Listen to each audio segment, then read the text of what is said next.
So as it was mentioned that the title is about wetland. So when I came here, it's raining. It's like where I come from, Bogor is a rainy city. So people thought I bring the rains with me.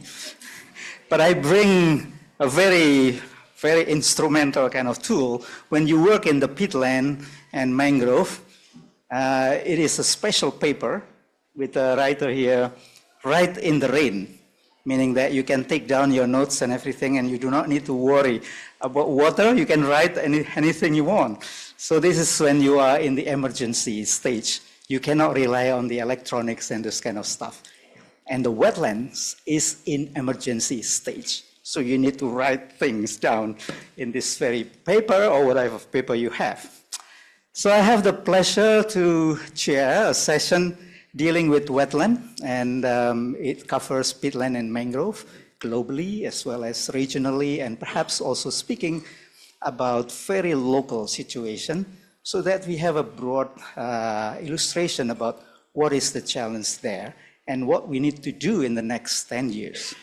So it's a pleasure to introduce my panel member. First of all is Sigit Sasmito, who is speaking from Australia. Sorry, very late evening out there. Good evening, Sigit. So he's a senior research officer in James Cook University. He's been working with us for many years looking at the carbon rich ecosystem, peatland and mangrove in the past 10 years or so. And the second speaker, hi Sigit. I would like to invite on the stage Christel Hergolach. She's a senior scientist at C4 Craft, and most of her time is spent in Peru, although she's not based in France, but going back and forth from France to Peru is quite a challenge. Are you emitting or something? No. Okay, but we'll see how emission will be measured by Christel when peatland in that particular situation is converted, deforested, etc. And then our next speaker will be Angi Hapsari. She's based here in Göttingen in Germany, but has been working a lot on peatland and mangrove, mostly in Indonesia, in the UK. And she's going to tell us about, it's not blue or green. I just learned a new term called teal carbon. Is that right? Somewhere like, you know, like this picture, between blue and green is teal carbon. Oh, my goodness. Changing color. And the last speaker will be Aaron Russell. We discover him, not discover peatland. He used to be our former C4 fellow, and now is active with the GGI and based in Uzbekistan. And we are very fortunate to have among these biophysical people to see how the importance of investment and finance in blue carbon ecosystem. Some are doable, some are not. So let's see what's the reality. So for those who are online, you can ask your question by looking at the Slido QRs here. Scan that, and then you can raise your question while the speaker presenting their thought. And we will read your question later before we end the session. So to set the tone, let me show you a number of challenges we have as a scene that we have here. So wetland is wet when it is not rain. So rain is very important component of the wetland. But in many cases, we are facing a lot of pressure, challenges from what we are doing on the ground. So what is going to be the future of wetland when we are talking about peatland and mangrove? So this is the latest information we got through global studies organized by UNEP 2-3 years ago, when we come up with global wetland map, global peatland map, sorry, in addition to our global wetland map, which is only covering tropical region, but this is really global. And you can see here that the tropics play a very important role amongst this situation when pressure are there. And you can also think that these ecosystems are undergoing a very important process today. That's why I call it in emergency, because 15% of peatland is being drained for various reasons, but mainly for agricultural development. So because of that, you can expect that this almost 500 million hectare of peatland are undergoing very serious threat in emitting carbon, because once it is drained, it is oxidized or desiccated, and then you emit carbon dioxide. So emission is hilarious, 2,000 million tons, 2 billion tons a year. That's quite something. And at the same time, the problem is that most of this peatland, only 17% are in protected area. This is again our latest paper published this year. And that caused a lot of challenge in terms of how can we protect what is there, including carbon as well as biodiversity. People like this elephant in the forest, not elephant in the room picture. I showed it last year, and it is there. And the elephant in the room really is who is going to pay this, financial issues that people always think about financing carbon, etc. But who is going to pay the cost for biodiversity conservation, not conversation? Anyway, so peatland is very serious threat, and equally mangrove, which is only 14 million hectares, mostly located in Southeast Asia, also facing similar threat. But the importance, the significant role of mangrove is much more than what we thought, because they are also protecting low-lying coastal zone from erosion as well as flooding. So people put a lot of things, including infrastructure like this, physical structure, which expected to protect, but it won't last forever. So you need something nature-based kind of solution in it, so that investment will be very large. So we will see, this is the result of the Adaptation Commission established or led by the former UN Secretary General Ban Ki-moon. You can quadruple the benefits when you invest in a particular year. And this decade is still part of the decade of ecosystem restoration. So I hope people will think about how to adapt with these changes. In addition to that, restoring mangrove is very crucial. People tend to plant it with mono-species, single species, charismatic species, but you forget the biodiversity. So mangrove is like restaurant for migratory birds. So if you stay there on your travel, stop there and feed yourself, this is what the birds, migratory birds, is doing. But if you don't prepare that restaurant for them, they might be dying on the way back home somewhere. And certainly it is very important for local community to improve their livelihood. They really rely on the existence of mangrove. So the speaker will be trying to answer a number of questions posed to them and to us with normal 4W and 1H. Why is it there? What is the solution for that? Who is going to get involved in that? And the important thing is, how can gender and equity be addressed while we are looking at this into more detail? So I would like to give the first opportunity to Sigit online. Are you there, Sigit, to present an example from Southeast Asia? Because other colleagues will be presenting from Latin America and other places. Sigit? Yes, can you hear me? Yes, very. Okay, I will share my screen first. Yes, thanks. Good afternoon. Good morning, everyone. And good evening for me. I'm Sigit Sasmito, based James Cook University now in Townsville, Australia. So today I'm going to share our new studies that published early this year on the peatlands and the mangroves potential for nature climate solution in Southeast Asia countries.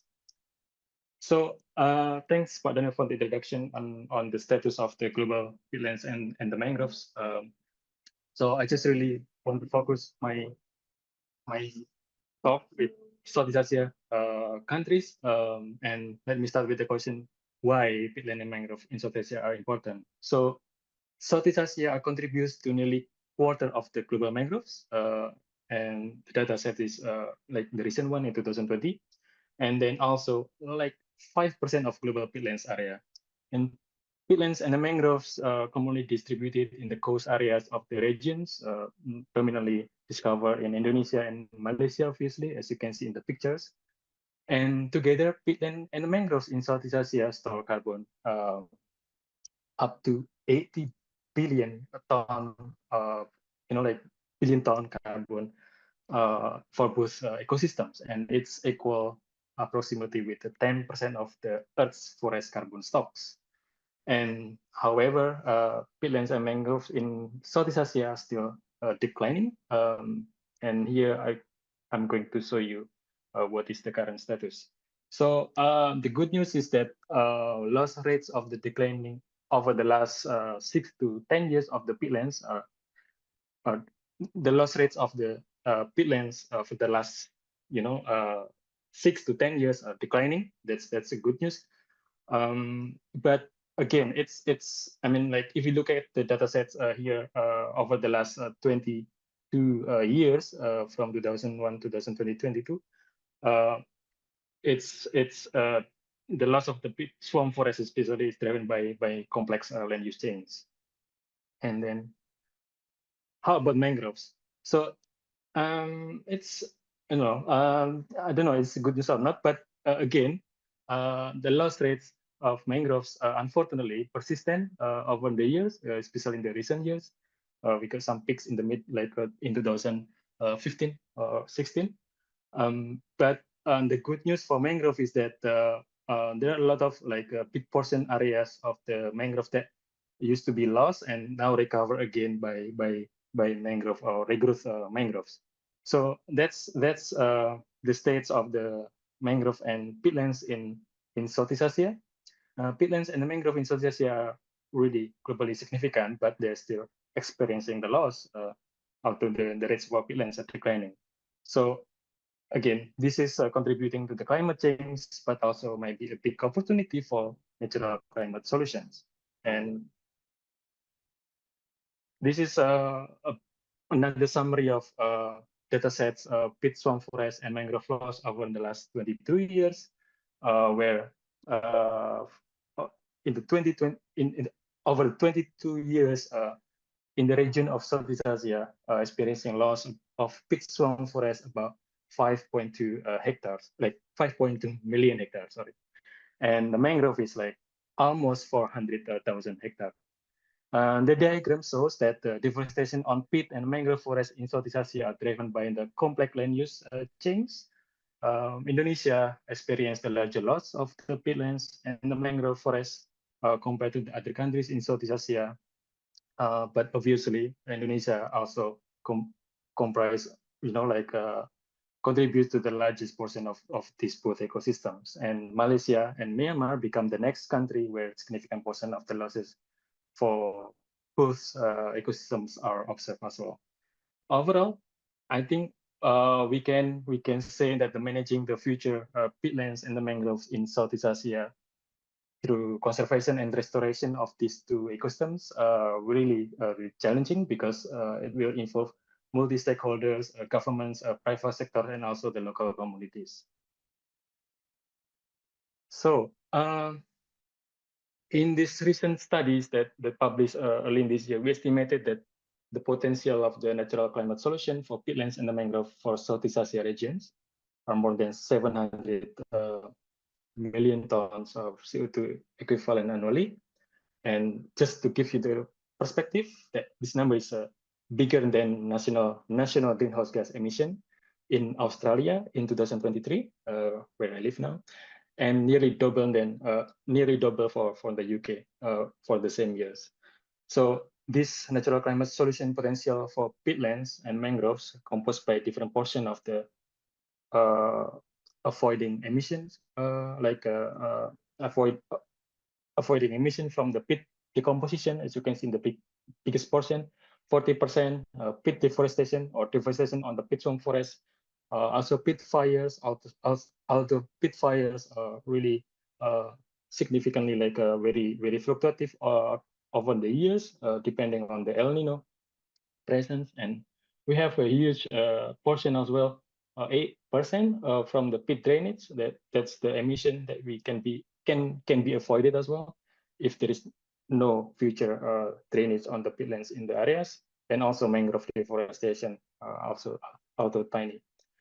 We also observe that quite significant portion of the emission reduction that can be achieved through the restoration, especially for peat, where rewetting can be done for peats. But for mangrove, it's actually quite small compared to the peat again. So overall, we see that conservation of existing ecosystem can contribute to larger portion of the peatlands and the mangrove natural climate solution based on our estimates. So that's the fact. And conservation might be, I don't know, maybe cheaper compared to restoration and less complex compared to the restoration as well. So the natural climate solution by peatlands and the mangroves in the region actually if we sum up together and compare with the land use change, like emissions from the land use across the countries in Southeast Asia, it's the avoiding emission from peatlands and the mangroves and the restoration of degraded peatlands and the mangroves can contribute to more than half of the regional volume emissions, as you can see in the top area where this is the regional emissions. So at national scales, these opportunities are varying. High opportunities in comparison to the national land use emissions, especially very significant for countries like Malaysia, Indonesia, Brunei, Myanmar, and the Philippines. And that's really big opportunities. And we have some take-home message as well from our studies that there is a high opportunity and significance for Southeast Asia countries to include peatlands and the mangrove in the national climate strategies like NDCs, and the number is here, and we are happy to support these countries. And like everyone knows that there is a growing opportunity and happening on the voluntary carbon mechanism in the region, and this can potentially catalyze the acceleration of the peatlands and the mangrove natural climate solutions in this region, where this is a private sector maybe having important roles. And again, I think peatlands and the mangrove is just not carbon, as Pak Daniel mentioned. They equally provide other important ecosystem services in the region, including biodiversity, water quality improvement, and coastal community protection from tsunamis, for example, that we have lesson for Indonesia and Thailand. And this is where, gender and social inclusion local communities are really important to take a role. And similarly, tackling climate change must not be done through the peatlands and mangroves only at the global scale, but decarbonization through the reducing emission from the fossil fuels remain the priority to achieve the future net zero economy. I think that's all of my presentation. Sorry, it's very short. Thank you. Thank you very much, Sigit. It's good timing, and thanks for exploring those for Southeast Asia. So you can see there that the region is the capital of wetland, but also problems arise there a lot. So without further ado, we'll see the situation, what's happening in the upper Amazon and the Caribbean. Crystal?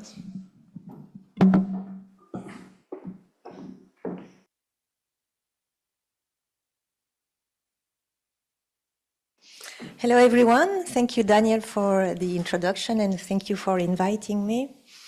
I'm going to make a brief presentation on the peatlands of Latin America and the Caribbean. Okay, so peatlands of Latin America and the Caribbean are estimated to cover about 13% of global peatlands. And as you can see on the left side map, they occur in lowlands as depicted in brown, but also in highlands as shaded in green, especially in the Andes. So the majority of peatlands in the region are located in the Amazon basin, with over 50% of them concentrated in Brazil and Peru. So as a result, most of the majority of ecosystems on peat in the region are tropical forests, but these tropical forests vary greatly according to their location. So you can see, for instance, riverine mangroves on coastal areas in the top picture, or forests dominated by the Palm Mauritia flexuosa in the Amazon. And in mountain areas, they are mostly covered by moss rather than being forested.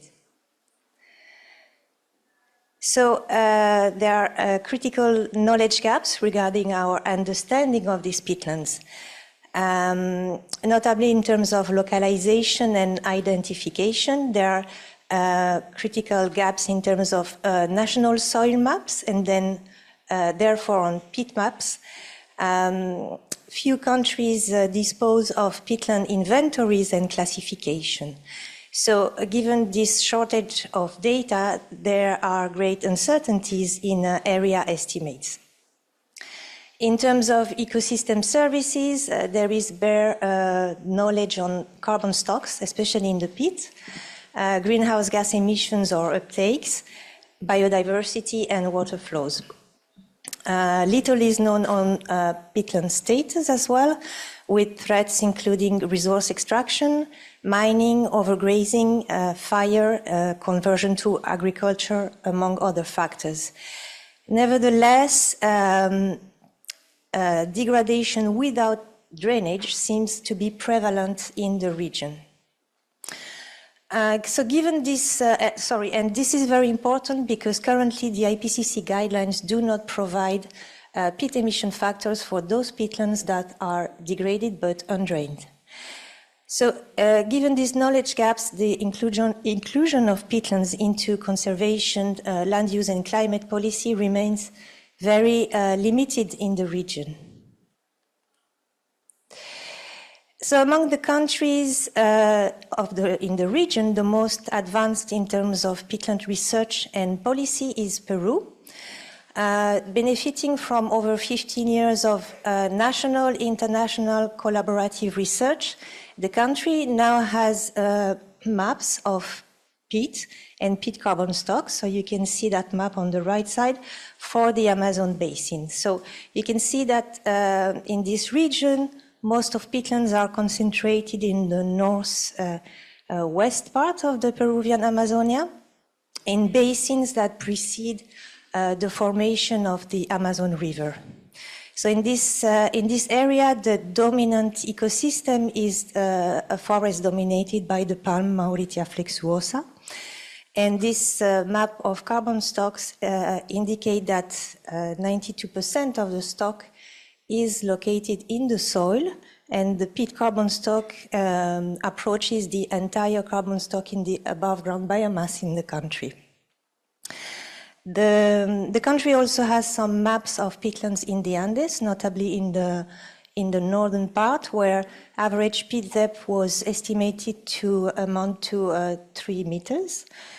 And despite recent efforts, there is still no national peatland classification and inventory. But recently, the government approved technical guidelines for the identification of peatlands. There is some greenhouse gas flux estimates and biodiversity inventories, but this remains still very limited. In terms of threats, the major driver of degradation in the Amazonia is the collection of fruits from Mauritia flexuosa palms by cutting them instead of climbing them.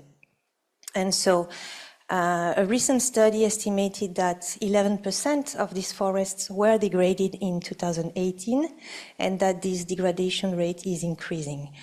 This degradation alters biodiversity, of course. It also increases greenhouse gases emissions, with a long-term monitoring indicating that this degradation turns the peat from being a net CO2 sink into a large CO2 source of the same magnitude of what is found in Southeast Asia in drained, degraded forests.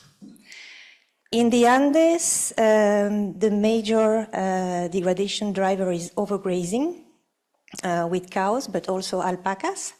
And usually access to the land for livestock is facilitated by drainage. The science policy interaction has gone through a long-term, participative and transparent process, which has led to the publication of a national decree for wetlands sustainable management that specifically addresses peatlands. And last year also, an NDC aiming at reducing greenhouse gases emissions from peatland deforestation in the Amazon was approved.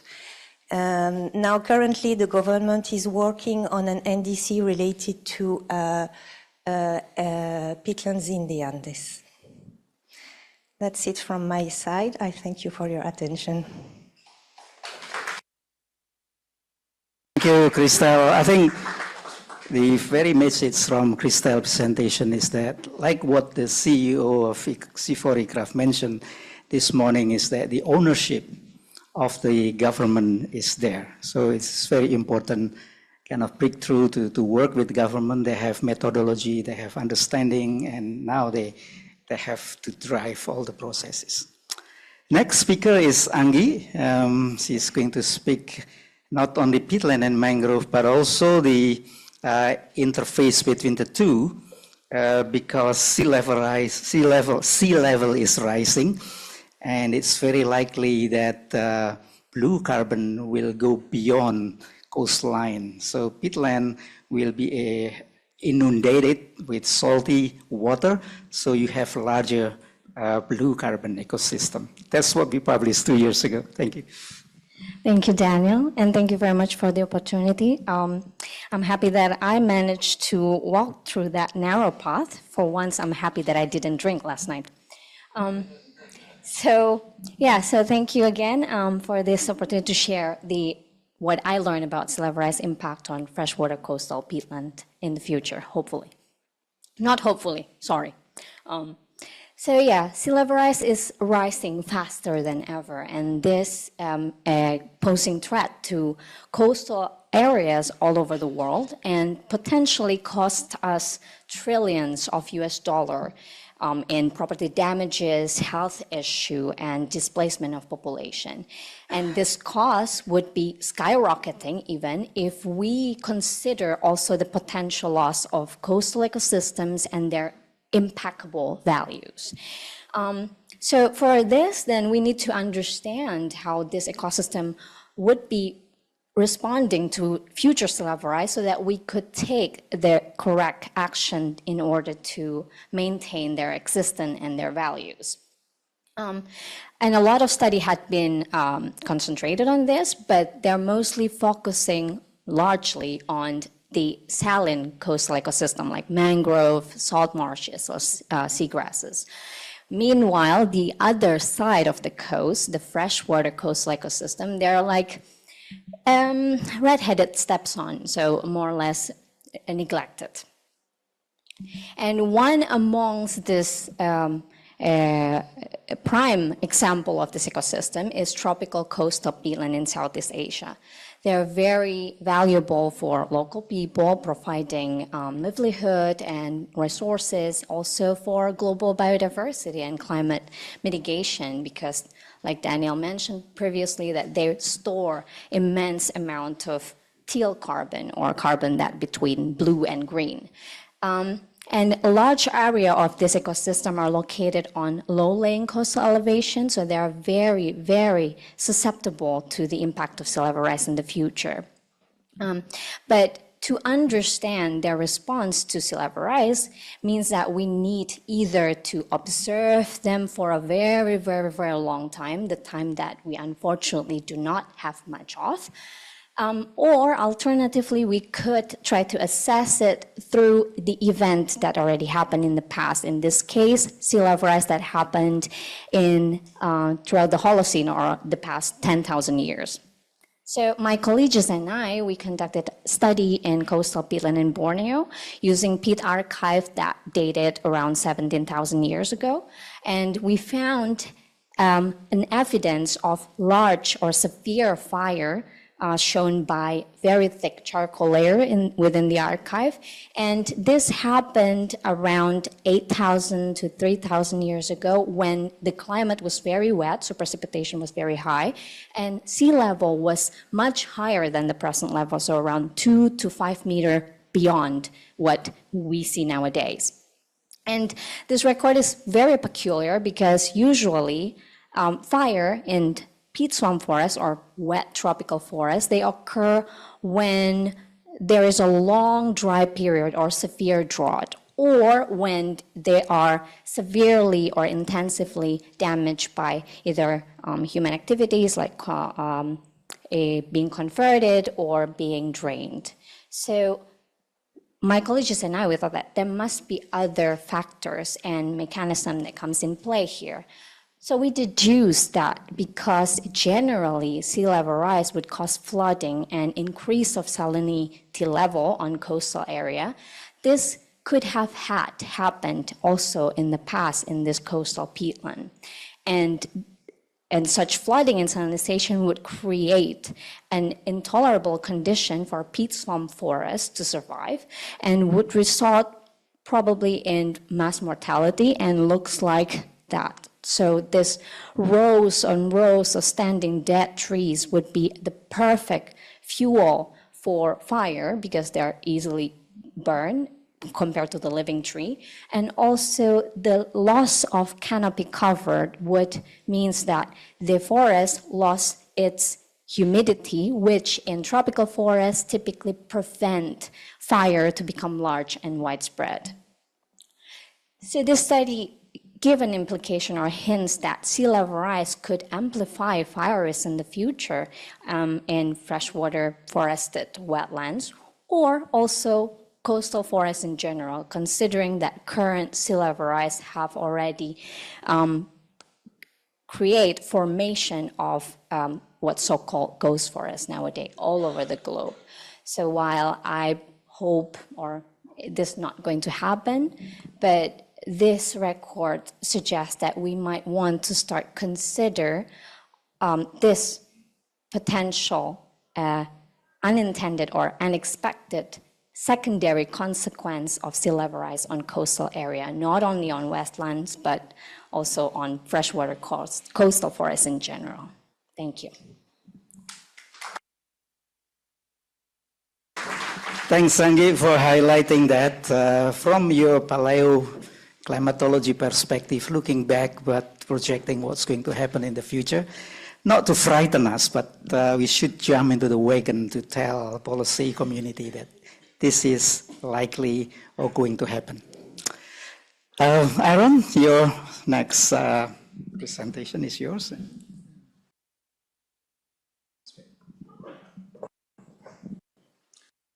Could I have the presentation, please?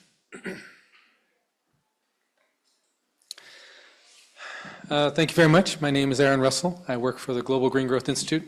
We're headquartered in Korea, in the Republic of Korea, but I'm based in Tashkent, Uzbekistan.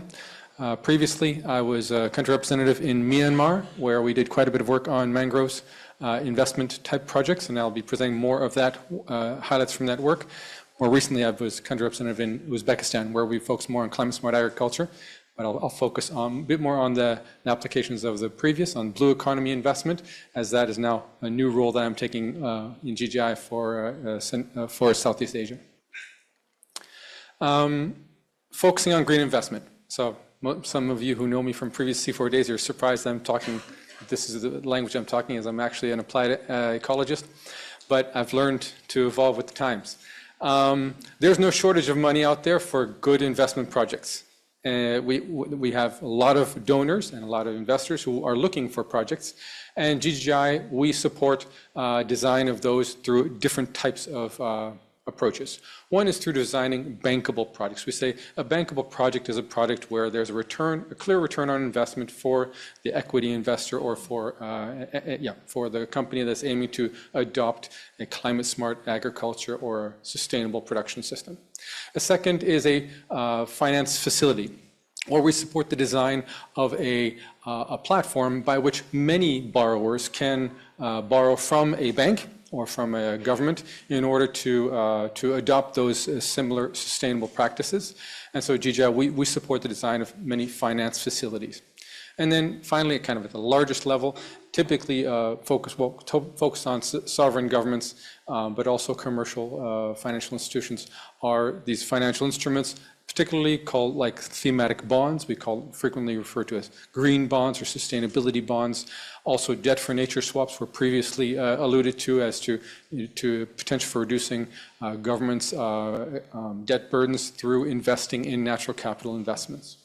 We have a number of different partners that we work with, and I would just highlight a couple of them because we have certain investment finance facilities by which we can support the design of these investment projects. One specifically funded by the government of Luxembourg for sustainable finance. That's to finance design of new bonds and debt for nature swaps in particular. The other one's funded by the government of Korea, specifically focused on public-private partnerships and on green investment projects. But we have a number of other partners that co-finance our work. And just to contextualize this, though, I would like to reflect on some of the comments that have been made by previous speakers. Governments, they need evidence, right? And C4 is a key partner to provide the evidence on the natural capital flows and the benefits of investing in something that is sustainable from an ecological standpoint. But they also need a clear return on investment. And so this is a kind of data point that frequently is under provided. Governments need to have the clear information, and they need to be able to report on this. Just like you do reporting on the NDCs and the NBSAPs, you need reporting in terms of the use of proceeds for bonds. These are the types of support that GGI can provide.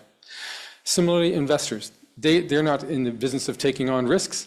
They need certainty about the return on investment, and so we can support the design of investment models, demonstrating to them what a scenario could look like by which they can have return on investment and it can have a positive impact. And sometimes we refer to that as blended financing, where we bring funding from donors to reduce that risk for the private sector investment. And then finally, bringing it to the last mile. There's a lot of money out there, but it doesn't always reach the actual beneficiaries that it needs to reach. The 80% of the smallholders that we deal with have no access to credit at all. And so there's a lot of investment that is needed to build capacities of smallholder farmers, fisherfolk, and to give them ownership of those financial tools so that they will be willing to take on their own as a risk, take on that additional burden. So just as a very specific illustration, going away from the conceptual, I'd like to share, and this is quite small for me, I hope you can see it. Well, it's relatively good there, from the work that we did in Myanmar. It's good to highlight the failures, as you learn more from those as you do from successes, so not everything's successful. We did work very closely. We work with partners, but because of the sensitivities around Myanmar, I took out partner logos. I didn't want to put anybody in difficult positions of taking ownership for what's happening there now. We worked actively to develop a forest investment and development facility. It was a sovereign-backed loan that focused on demonstrating the impacts of investing in community woodlots in mangrove areas and sustainable aquaculture in mangrove areas. And we through a number of scenarios, we showed that the cost-benefit ratios clearly outweigh the investment needed. And outweigh those under the business as usual scenario. This is particularly significant outside of protected areas. So this is, I think most of these wetlands are actually outside of protected areas. So we have a lot of potential for achieving impacts beyond just the protected areas. Then at the value chain level, we worked quite a bit on mud crab production and solar dome dryers for fish drying activities. That's already being practiced by some. We didn't quite reach the level of scaling, and there can be many reasons why we can look at why that would be the case. Other ones, private sector investment in value chains in the landscape, Nipa palm sugar production, that was actually quite successfully developed. Because of a lot of the political changes in Myanmar, a number of the other finance facilities that we were designing didn't come through, but they showed a lot of promise. I won't, there's been a lot of discussion already. I decided to focus a bit more on the Myanmar because we've already discussed quite a bit of Indonesia, but we have a large program on blue economy and mangroves in Indonesia. I'll just introduce the slide so you're aware of it. We're specifically developing a project to transform degraded mangrove landscapes or actually degraded shrimp ponds into mangroves, and to enhance the sustainability of existing shrimp ponds through a number of interventions. And these, again, don't happen in isolation. We work very closely with the government of Indonesia on the Indonesia Environment Fund, through promotion of social forestry, through design of bankable concession models, and developing capacity of agroforestry and forestry-based value chain actors to take on loans and to be able to adopt new behaviors.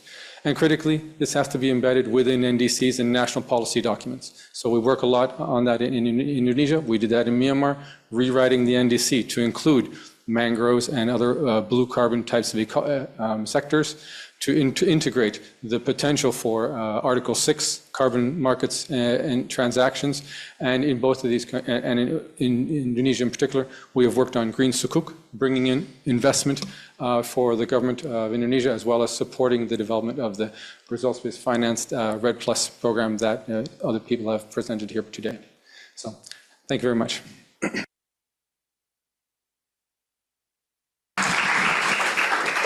Thank you, Aaron, for showing us the money. I'm sure people out there who are online will be asking, can we get the access to that? So can you please show the questions from the audience online before we give the opportunity to the floor? With rapid urbanization, coastal reclamation, and waterfront development in coastal city, how can we compel national government to save mangrove forests? Aaron or Angie? Or Sigit, you hear us? I didn't present the work we're doing on mangroves as nature-based infrastructure because it's still in its infancy stages, but there's a case to be made. As Daniel presented, the infrastructural investment costs of just focusing on gray infrastructure cannot compare with integrating mangroves with that gray infrastructure. So just as it is for shoreline protection, the same for urban coastal cities, the investment in upstream watershed protection as well as coastal mangrove conservation and seagrasses and tidal flats. There's a clear business case that can be shown. It just has to be shown. People have to do the analysis. People have to demonstrate that the return on investment is clearly exceeding the impact.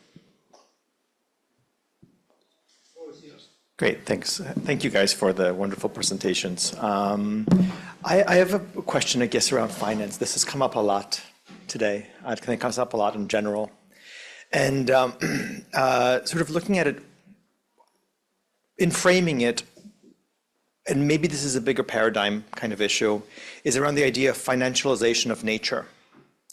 We're doing carbon credit markets. We're headed well into, I think, a 2-degree world. I was at a sustainability conference last year where a very large insurance provider said a 3-degree world is uninsurable. It's an existential crisis for this insurance company. And yet we continue to financialize nature. Why do we have to assume that there has to be a return on investment? The investment is life. The investment goes beyond, I think, these kinds of things. And I'm very curious, why can't we approach this from a different perspective? Perhaps the idea around, and I'm not a financial expert, and this is perhaps your field and many other people here. Would you mind to Yes, the question identify is, yourself? Sorry? Would you mind to identify yourself? Sure. My name is Przemek. I'm from Korowód Bioregional Center. I'm an ecosystem forest scientist and also entrepreneur in the past in New York. I've had many lives. Again, I think that question is for you, Aaron. But so the question really is, because I wanted to frame it, because we talk around the specific paradigm that we always take for granted, and I think it's important to shift in this conversation to sort of the question that I'm asking, which is perhaps why couldn't we just tax companies based on sustainability metrics versus having companies who present this as an existential crisis for their existence in the future, and figure out metrics around that? Why not do it maybe a different way? Has there been a tendency maybe toward this, or is it just this continued privatization of nature? Thank you. Aaron? That's comment, but also some question behind it. I think it's the privatization of the externalities of what companies produce. I mean, there's privatization of nature, which I don't disagree with anything you said. And I presented our work on investment in isolation from the awareness raising campaigns you do with communities and with people in general to change their consumption behaviors and all of that. So I don't disagree with any of that. If you want the private sector's money, and that's where most of the money is. I mean, that's reality. Like, there's no ODA is a story of the past. Grant funding is very limited. Even the GCF, and they would like to see a return on investment. They don't want to give large grant funding anymore. They would like it to be loan-based or equity investment and insurance tools. So I think the reality is, yes, let's change people's behavior. There's a lot that we can do. I'm just saying, if we want the private sector is also willing to invest in these things if we can show a return on investment. But I don't disagree with your other comments. Thank you. I think the time is over. For the sake of the next session, we should stop here. Thank you very much for those who are sending their questions online and also the audience. So let's give a round of applause to the speaker here.